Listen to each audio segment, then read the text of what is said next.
village, there lived an old lady named Mary, who was well known for her kind heart and willingness to help those around her. Though she lived alone in a small house, she never felt lonely. Her neighbors frequently came to visit, chat, and listen to her wise advice. They cherished Mary so much that they often brought her food, firewood, and other necessities to ensure she was never in need. Her simple yet warm life made her feel fulfilled. To her, joy didn't come from wealth, but from love and connection with the community.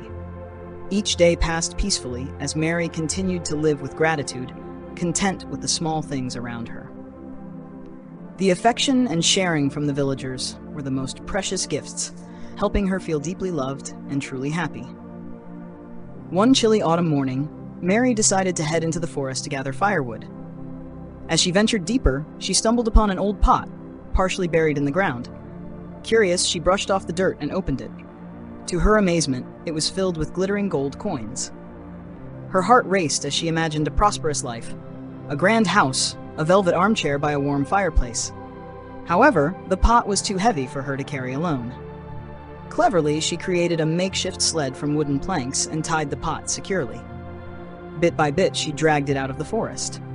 But then something strange happened. The gold coins began to change color. When she paused to rest and checked inside, the gold had turned to silver. Though a bit disappointed, she reminded herself that silver was still valuable. She continued pulling the pot home, hopeful for a better future. Mary kept dragging the heavy silver pot along the bumpy forest path. Though tired, she held on to the belief that the silver could still bring her a comfortable life. However, as she moved farther, she noticed something odd. The silver coins began to darken and slowly turned into iron. She stopped, opened the lid, and stared at the rough iron inside, her heart sinking with disappointment. All her dreams of a wealthy life seemed to vanish. In that moment, Mary felt a wave of discouragement, but then she took a deep breath and smiled softly. She suddenly remembered the simple days of her life, filled with love from her neighbors, shared warm meals, and the joy of helping others. She realized she had once been very happy without gold or silver. Love, connection, and gratitude were the true treasures. Mary decided to leave the iron pot in the forest and return to her beloved little home, where the most precious things couldn't be bought with money.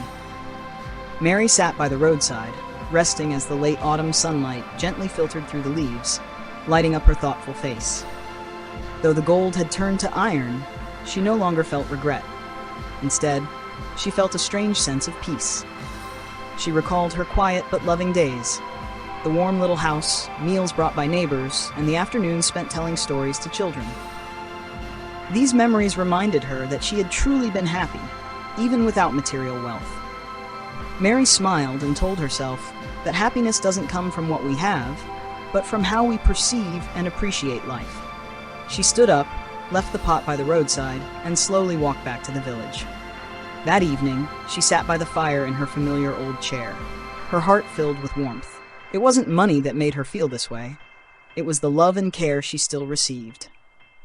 From that day on, Mary continued living as she always had, helping others, giving love, and embracing the simple joys each day brought. She had come to understand that true treasure lies in gratitude and inner peace.